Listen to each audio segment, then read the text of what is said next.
Hey everyone, I'm Dr. Pallavi Sharma and today in this video we are going to talk about gingivitis. Gingivitis होता क्या है, इसके symptoms क्या क्या होते हैं, causes क्या क्या होते हैं और इसको हम prevent कैसे कर सकते हैं, ये सब हम जानेंगे आज के वीडियो में. So let's start. Gingivitis is a gum disease. ये हमारे मसूड़ों का प्रॉब्लम होता है, एक तरह की मसूड़ों की बीमारी होती है और it's a very common problem. Almost 70% population जो है इससे अफेक्टेड होता है. तो जानते हैं कि सिम्टम्स क्या क्या होते हैं जिंजिवाइटिस के.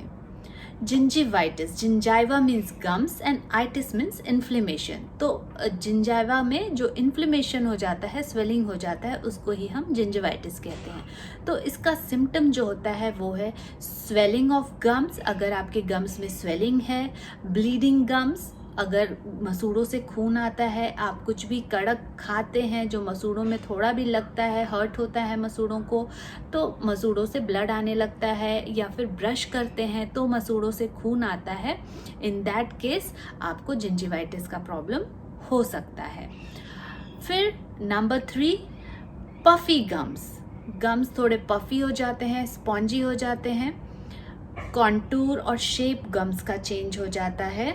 और नंबर 5, अगर आपको जिंजिवाइटिस का प्रॉब्लम बहुत बढ़ जाता है तो it can also cause pain and discomfort. और जब ये इसमें इन्फेक्शन ज़्यादा हो जाता है, इन दैट केस मसूड़ों से पस भी आने लगता है. तो ये सारे हमने जाने सिम्टम्स क्या क्या होते हैं जिंजिवाइटिस के. तो अब कॉजेस क्या क्या होते हैं जिंजिवाइटिस के, ये भी जान लेते हैं. नंबर 1 जो है, जो मेन कॉज है, that is poor oral hygiene. अगर आप प्रॉपरली ब्रश नहीं करते हैं, आपके दांतों पे प्लाक डिपॉजिट हो गया है, तो जो प्लाक होता है उसमें बहुत सारे बैक्टीरियाज होते हैं और वो बैक्टीरिया हमारे गम्स को इरिटेट करते हैं. तो that is the main reason of gingivitis, that is the main cause. Number 2, diabetics. अगर आप डायबिटिक हैं, इन दैट केस ऑल्सो आपको जिंजिवाइटिस के चांसेस ज़्यादा हो जाते हैं, बढ़ जाते हैं. Number 3, hormonal changes. अगर आप प्रेग्नेंट हैं, इन दैट केस ऑल्सो आपको हार्मोनल चेंजेस की वजह से जिंजिवाइटिस हो सकता है. Number 4, vitamin deficiency. कुछ विटामिन की डेफिशिएंसी से भी हमको जिंजिवाइटिस का प्रॉब्लम हो सकता है. Number 5, medication. अगर आप कुछ दवाएं ले रहे हैं, कुछ दवाओं की वजह से भी जिंजिवाइटिस का प्रॉब्लम हो सकता है. तो ये सारे थे कॉजेज जिंजिवाइटिस के. नाउ अब अगर हमको जिंजिवाइटिस है तो हम क्या करें. इसमें कोई डरने की बात नहीं है. जिंजिवाइटिस है वो ठीक हो जाएगा. अगर इनिशियल स्टेज में है, अगर बहुत ज़्यादा नहीं बढ़ा है, आपको लगता है आपके मसूड़ों में हल्का स्वेलिंग है, रेडनेस है, तो वो आप घर पे भी ठीक कर सकते हैं. बराबर ब्रशिंग करके, जो प्लाक डिपॉजिट है उसको हटा के, उसको क्लीन करके. और वो तभी क्लीन होगा अगर आप अपने दांतों को बराबर से ब्रश कर रहे हैं, फ्लॉस कर रहे हैं. तो अगर इनिशियल स्टेज है तो आप अपना ओरल हाइजीन मेंटेन करके अपने जिंजिवाइटिस को ठीक कर सकते हैं. You can also use warm saline rinses. गुनगुने पानी में नमक डाल के उससे भी थोड़ा कुल्ला करना चालू करेंगे तो आपकी जो स्वेलिंग है गम्स में, उसमें आपको आराम हो जाएगा. अगर आपको लगता है कि आपका जिंजिवाइटिस थोड़ा ज़्यादा बढ़ गया है, थोड़ा आपको डिस्कम्फर्ट है, पेन है, पस आता है, इन दैट केस आपको अपने डॉक्टर के पास जाना है. उसमें वो पहली चीज़ करेंगे, क्लीनिंग करेंगे, ताकि जो डिपॉजिट्स हैं, जो कैलकुलस, जो प्लाक पहले सॉफ्ट था वो हार्ड होके कैलकुलस में टर्न हो जाता है, बन जाता है. तो वो कैलकुलस डिपॉजिट को क्लीन करेंगे, स्केलिंग करेंगे, कुछ माउथ वॉशेस देंगे आपको, और कभी कभी ज़्यादा इन्फेक्शन है तो कुछ और भी मेडिसिन आपको प्रिस्क्राइब कर सकते हैं.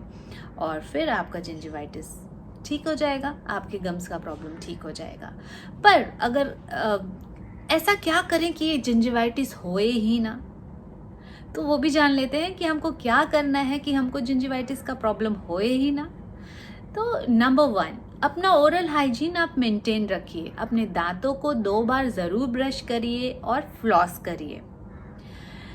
Number 2, eat healthy food. Healthy खाइए, थोड़े रॉ वेजिटेबल्स, फ्रूट्स इंक्लूड करिए डाइट में, क्योंकि अगर हम कच्चा वेजिटेबल सैलेड्स ये सब खाते हैं तो उससे हमारे दांतों की क्लीनिंग ऑटोमेटिकली होती है।